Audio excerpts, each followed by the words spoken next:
The rest of chapter 5 goes over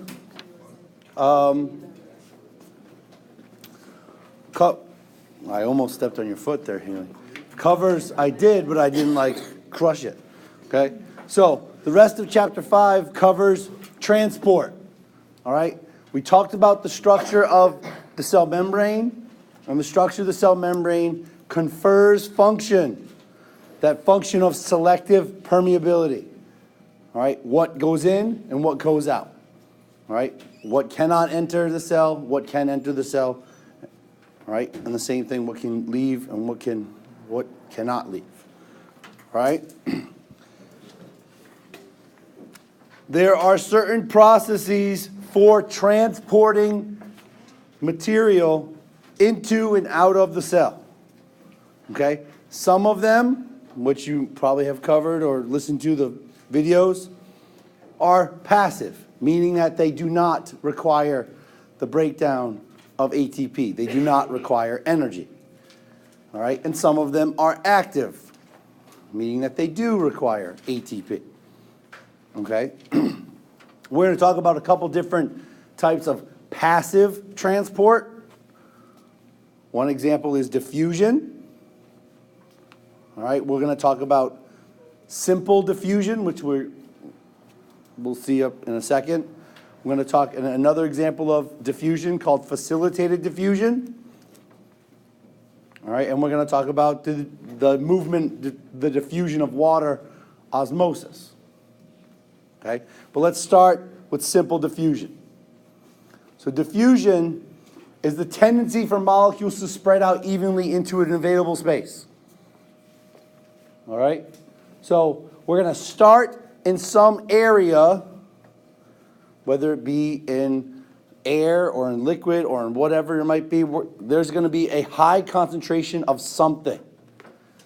All right?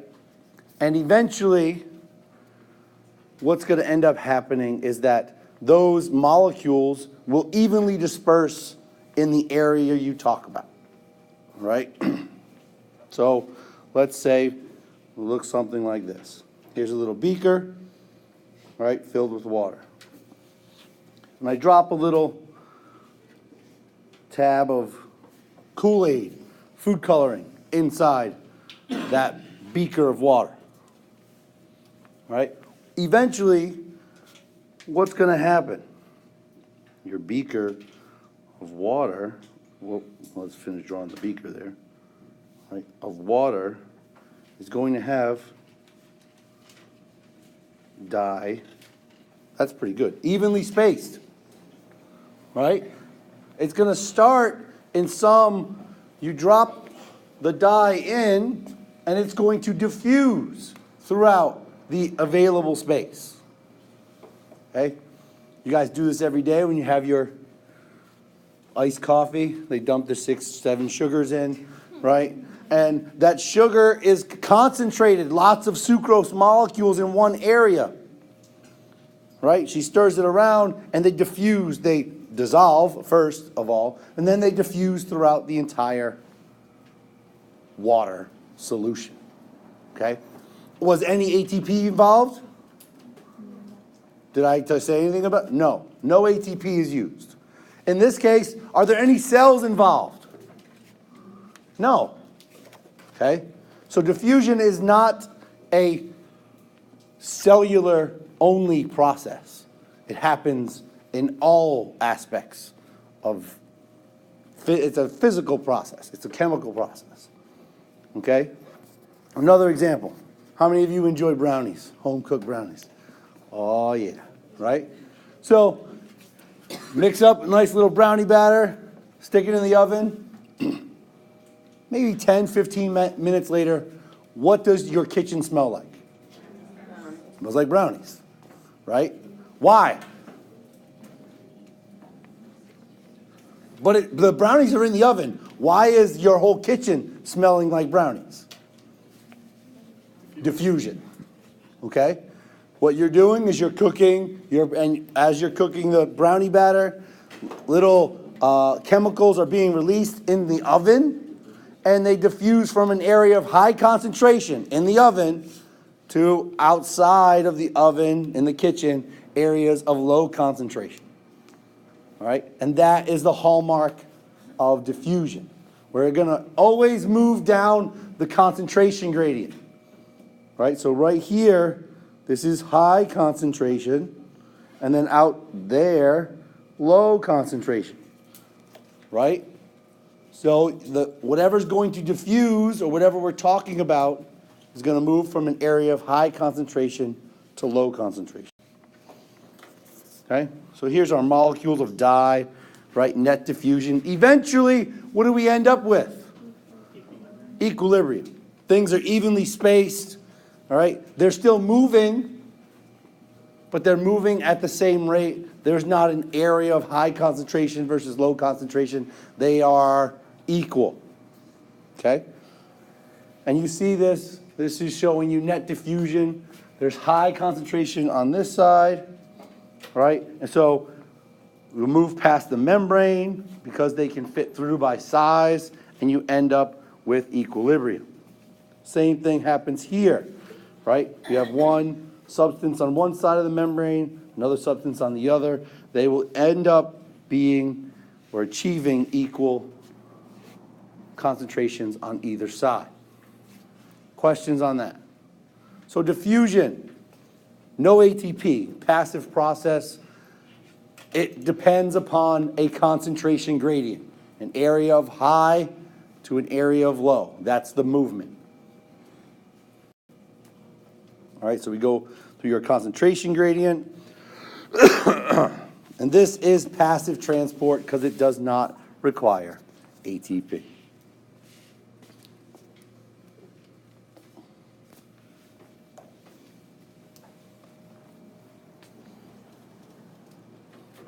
Questions on diffusion? Do you understand what passive transport is? We understand what a concentration gradient is. We have a concentration gradient in this room right now. High concentration, low concentration, right? Lots of students on this side, no students over there.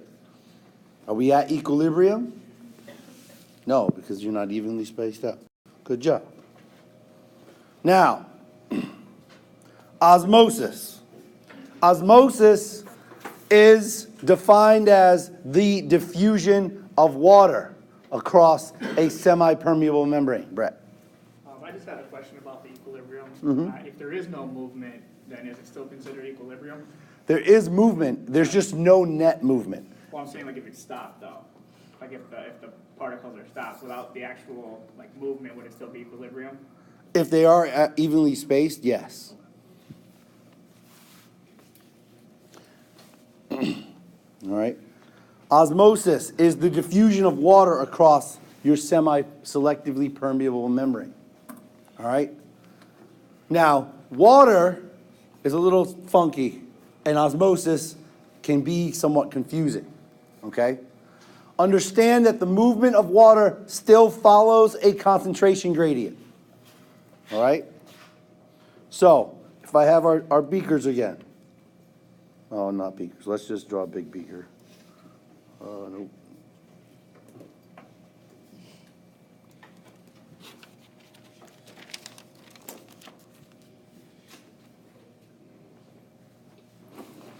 Get rid of that. We'll draw this. All right, here's our beaker. Okay?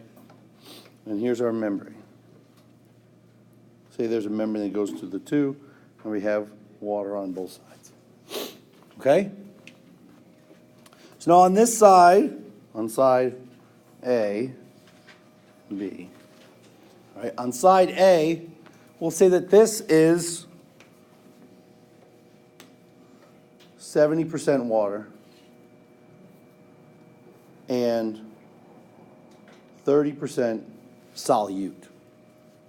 Okay? And on the other side of the membrane, we're going to have 90% water and 10% solute. Which way is water going to move? It's going to move towards which side, A or B? A, right? Why? All right, because it has higher concentration of water, all right? It's also moving at the higher, so higher concentration of water towards A, because B is higher concentration of water than A, right? But water always moves towards the higher concentration of solute. Okay, so there's two ways you can look at this. You can look at it and to figure out the movement of water based upon how much water's there, okay, and it always moves from high water to low water. Or you can look at it opposite and look at the concentration of solute, and water always moves towards high solute. I think that's kind of confusing, because we've been just saying about diffusion of water, right? And we know diffusion depends upon a concentration gradient, right? And what's that? What's the movement? Go from where? Low to high, high to low, high to low, right? Now it's diffusion of water, and I say it's actually going to go low solute to high solute. That can be confusing. So I like to explain it as high water concentration to low water concentration. You're still using the same concentration gradient, okay? If you learned it previously opposite, it's still the same thing, it's just a different way of looking. All right, so here's your sugar molecules in water. What do you know about the sugar molecules in up here? Minimize that a little bit. In this part A right there. What can we say about the green sugar molecules? Right here. They're not evenly spaced. One side is higher than the other, yes? Right, so the right side is higher than the left side. So what's going to happen? Where, in terms of sugar, what wants to happen? It wants to go towards where, Carolyn? It wants to go towards the left, right? Sugar does. Why isn't the sugar moving to the left? The membrane is selectively permeable, and it's not allowing the sugar to pass by. Okay, the membrane is permeable to what though? To water. So instead, if sugar can't move, the motivation is still there. We want to reach equilibrium of water on both sides and sugar on both sides. So what ends up happening? What's happened? Water has moved from left to right. And now they're pretty evenly spaced, right? So now we have an equal amount of solute on both sides. All right, and if we look here, now when we reach, what is this now? What's happening here? These red and white Mickey ears are water molecules. Is there a concentration difference? Which side has more? The left side. So again, high concentration to low concentration. That's not to say water doesn't move back, but what's the net movement? It's moving right towards the higher solute concentration. All right, which leads us to what we call tonicity. Tonicity is a way of describing the concentrations of solutions. All right, so it's the ability of a surrounding solution to cause a cell to gain or lose water. All right, now cells are mostly made of water, yes? Thankfully, yes. Okay? But they're not 100% water, because there's proteins and carbohydrates and et cetera that's mixed in. All right? But an isotonic solution is a solution that is equal in the amount of water inside the cell as it is outside the cell. So there's no net movement of water. All right? Because water is moving across the membrane at equal rates, going in as fast as it's coming out.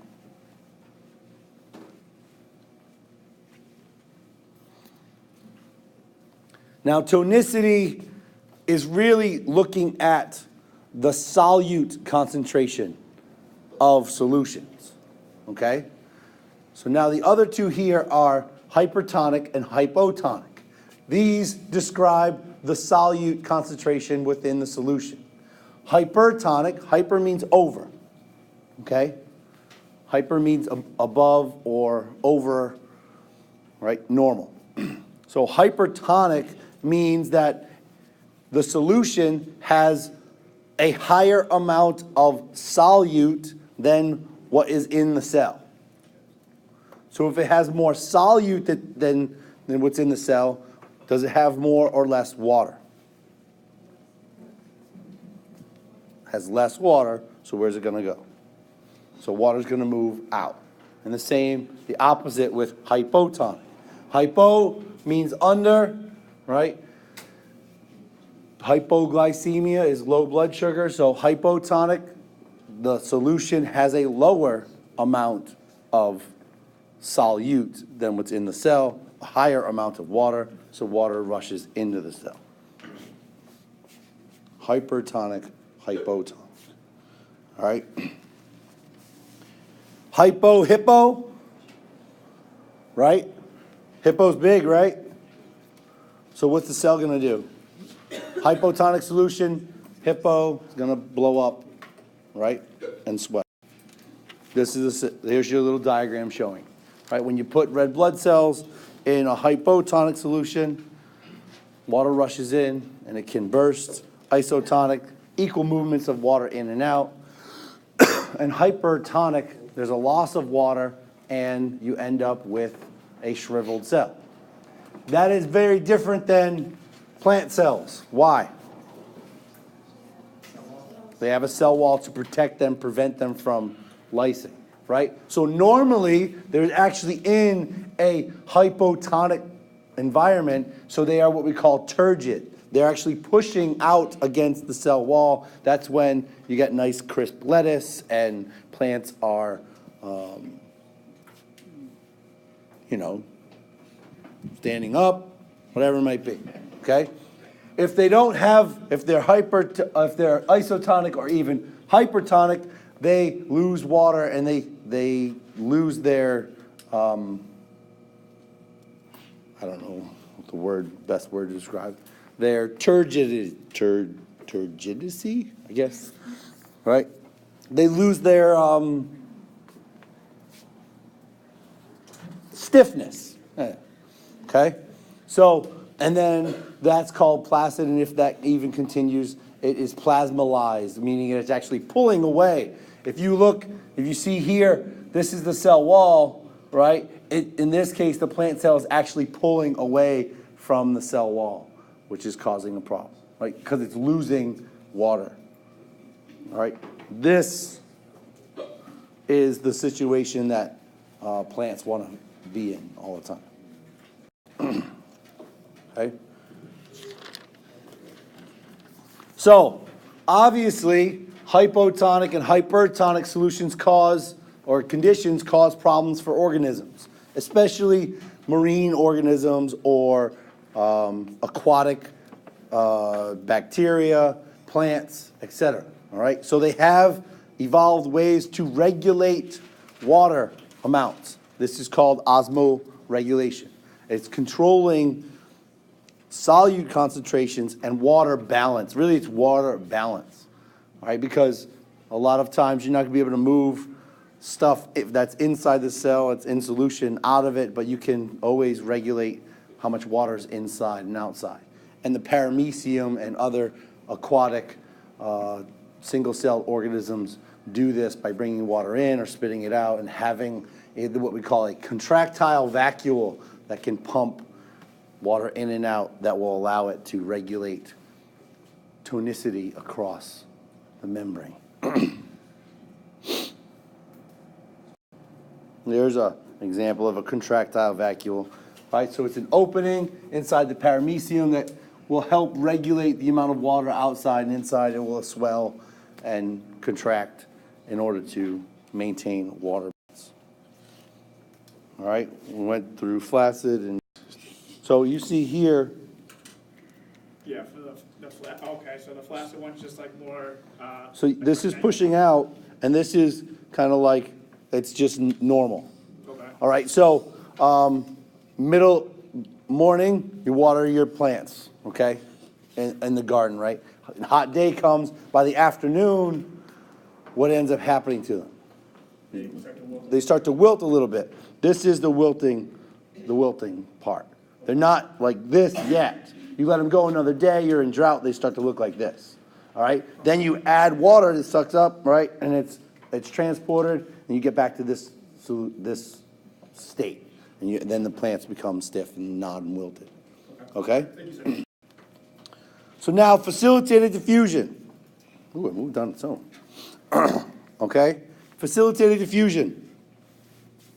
It's still diffusion, so it requires what? A gradient. From what? From high to low. Okay. Unfortunately, there are some things that the cell needs that do not pass the membrane.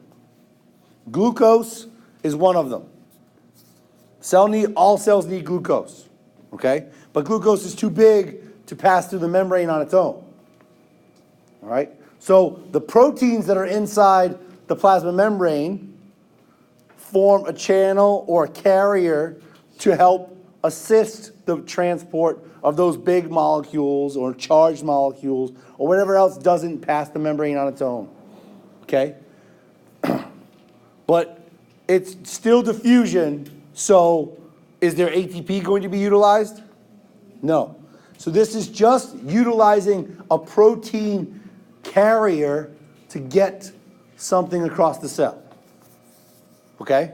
Usually it's something that is too big, charged, it's a polar molecule, it can't pass through the lipid bilayer on its own without causing problems, so we evolve these channels to allow it to occur like that, right?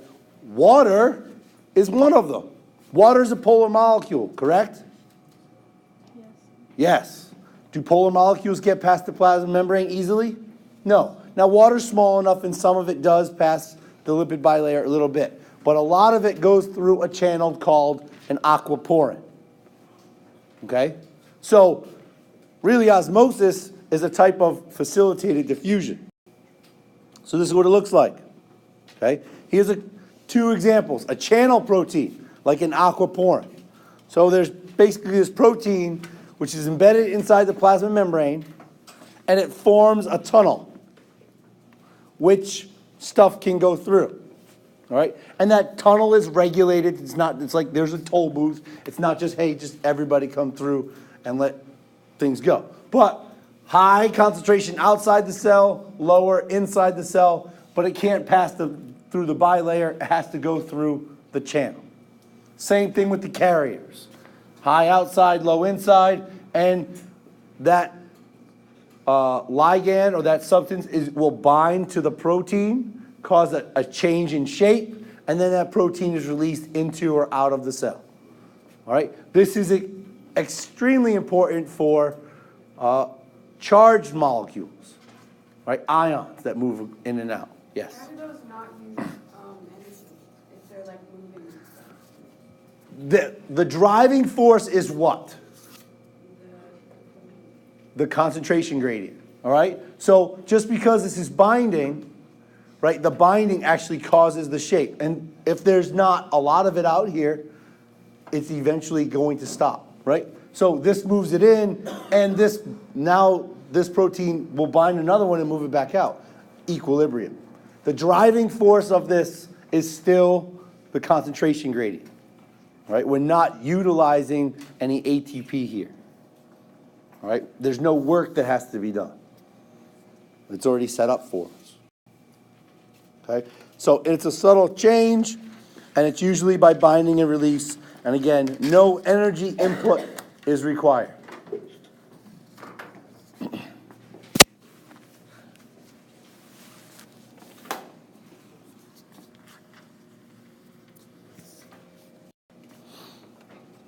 Questions on passive transport?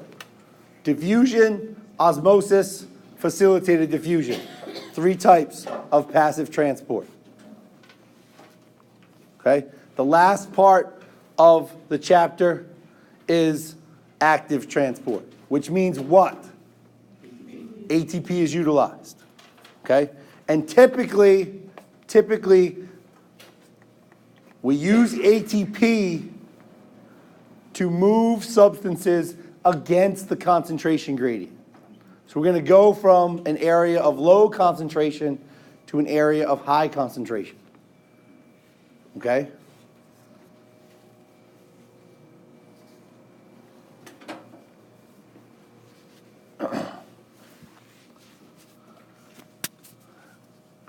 And most times, this also requires a protein carrier that's involved. So it's like facilitated diffusion, except the proteins are involved. We're going to utilize ATP in this case that will move substances in different ways. All right? So active transport requires energy. Now this says usually in the form of ATP. Usually. Right? The reason why we say usually is that sometimes there are actually two types of active transport, primary and secondary. All right? Primary active transport is probably what you've talked about and you've learned. It is utilizing ATP to move a substance across the membrane. All right? Done. However, secondary active transport is sometimes we push a substance across the membrane, say an ion, a hydrogen ion, utilizing ATP, right? And now, when we do that, we actually now we have a lot of hydrogen ions outside the membrane as opposed to inside the membrane. What is that? What have we made?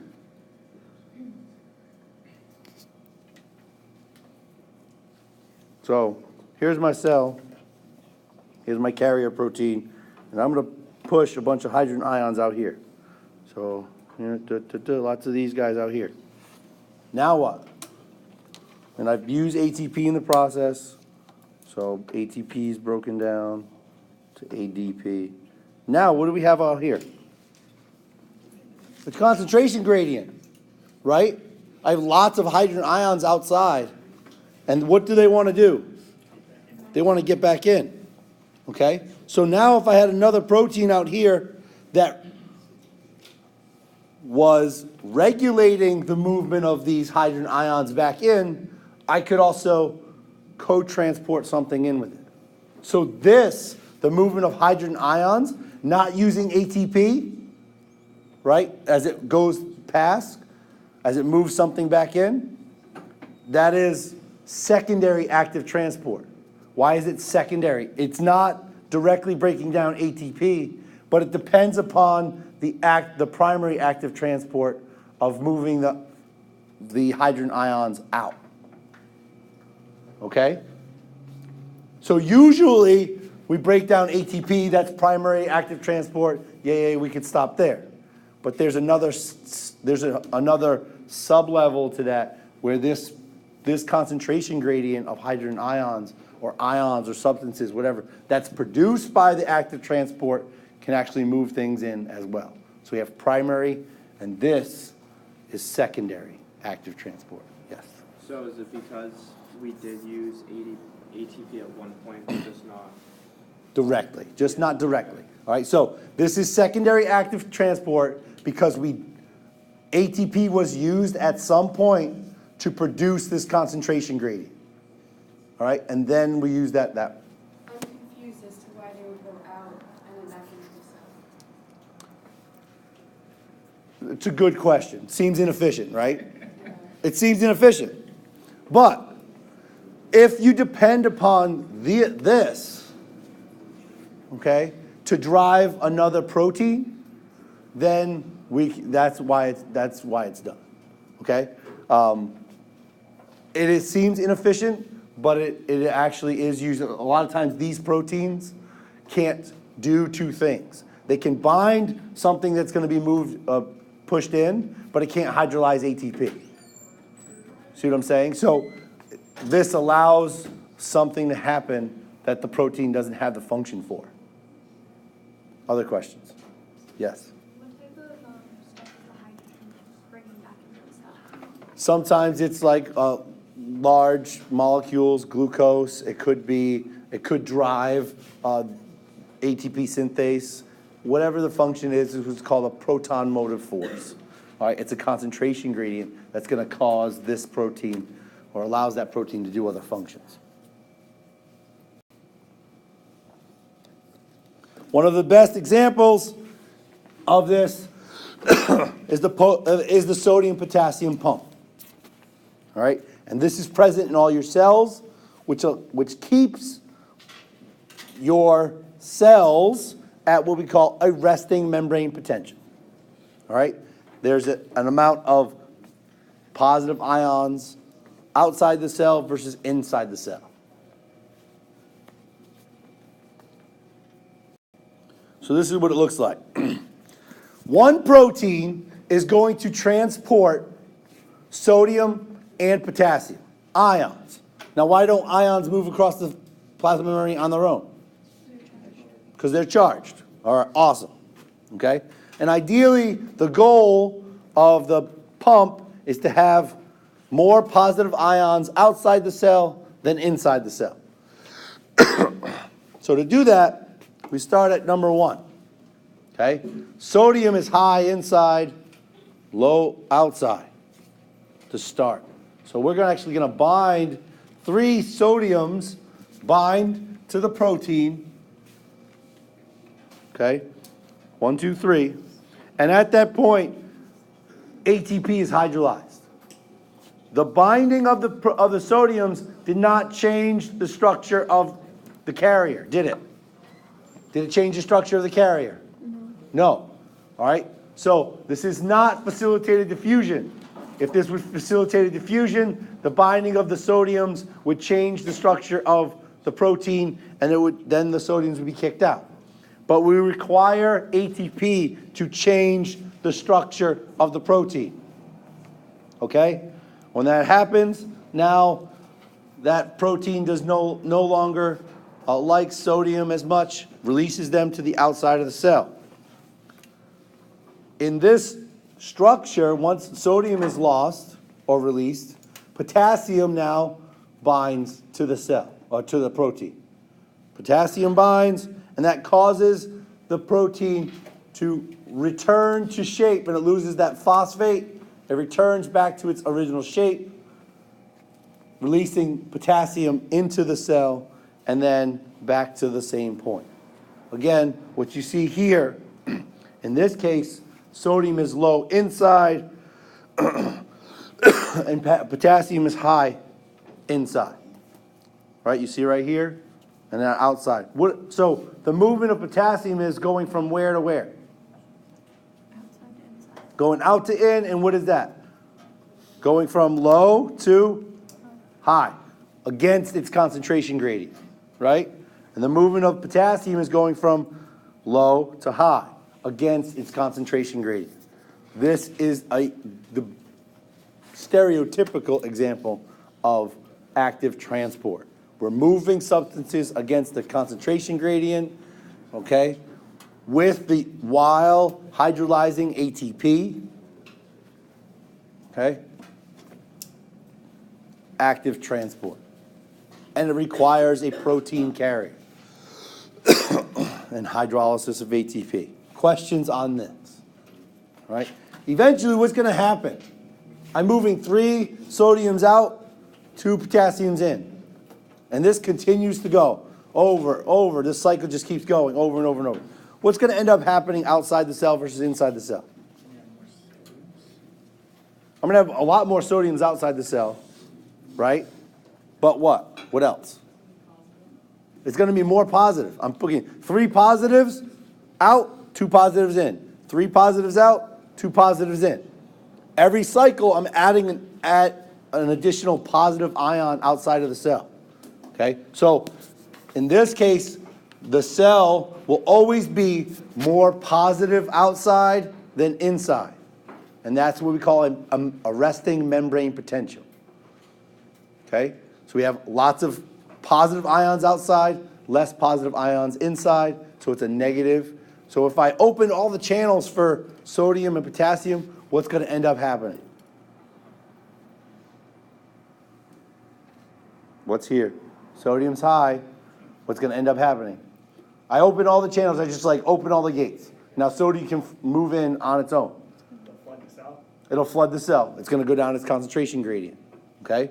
Sodium will rush in. Potassium then starts to rush out. And now we have to reset the whole system. That happens every day in your cells. Every day. Right? Every time you think, I'm going to write something down. Every time you feel a nervous twitch. All the times right now that you're taking in all this information of sight, sound, right? It happens in every neuron, every muscle, all the time.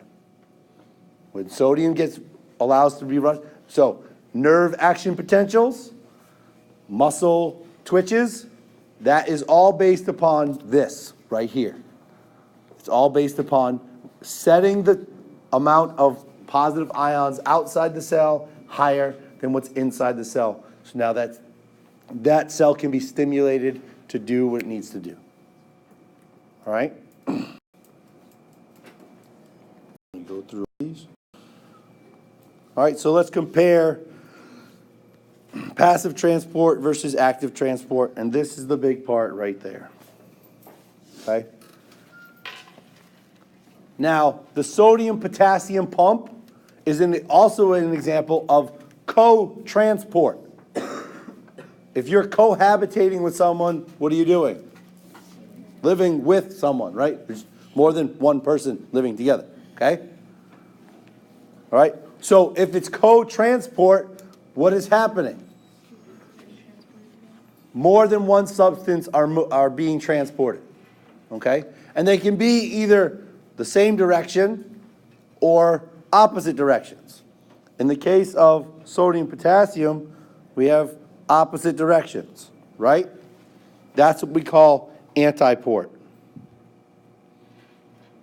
Two substances are moving in opposite directions. Okay? If two substances were moved together, that would be what we call symport. Co-transport of two substances in the same direction. So glucose and a hydrogen ion are moved into the cell. That is symport, right? Because they're both going the same way. Questions on any of this? Diffusion, facilitated diffusion, active transport up to there.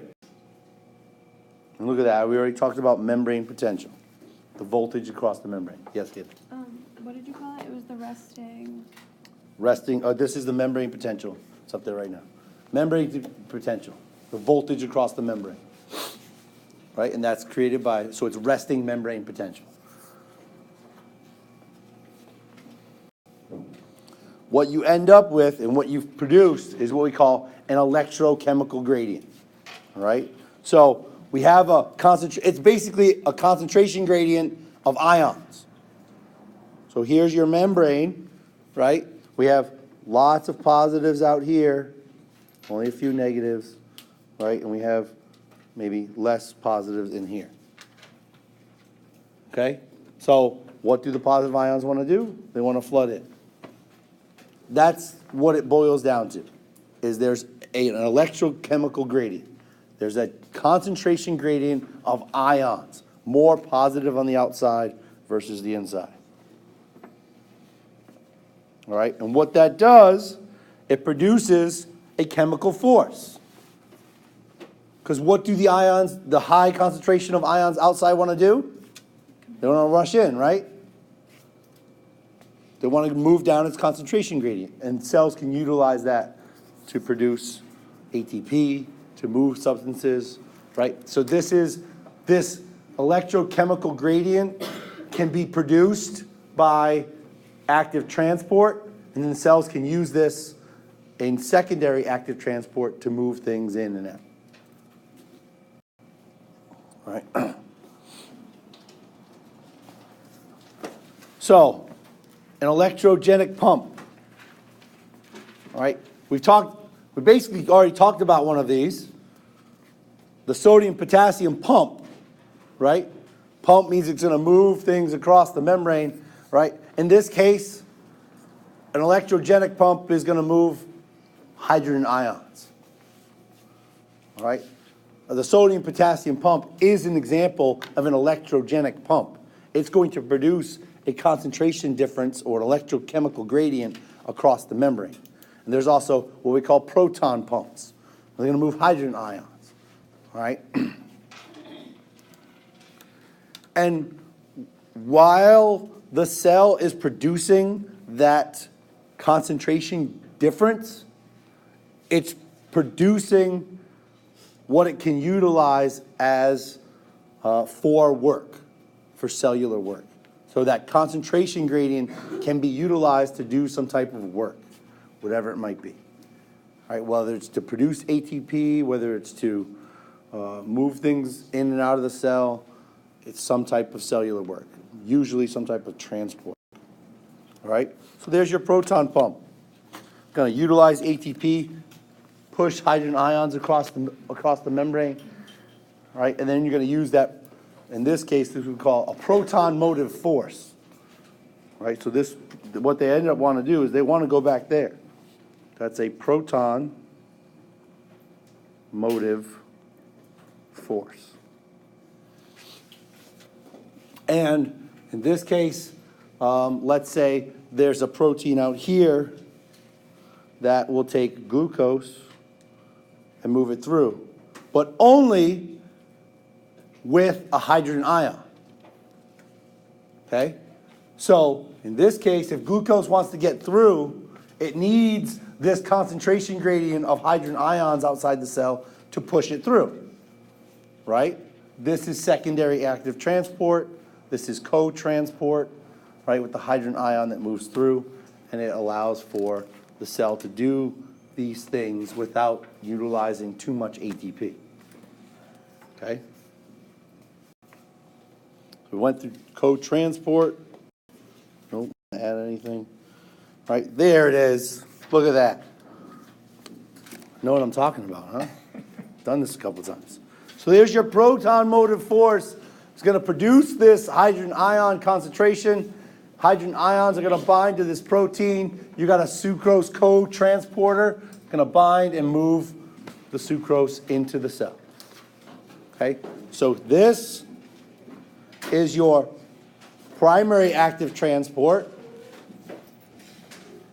right? And then the sucrose right here, that is your secondary active transport.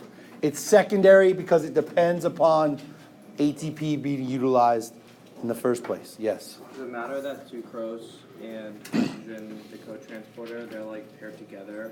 Is that like significant? That is significant. Okay? So the question was, before you start wrapping up, is it significant that they are paired together? Yes. Okay? If this is not there, if the hydrogen ions are not there, the sucrose can't bind to the transporter. Okay?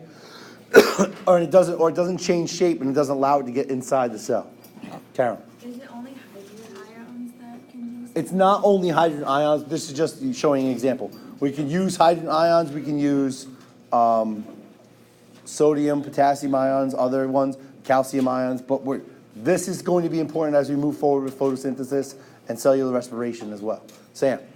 So ATP is broken down to ADP during primary. Yes.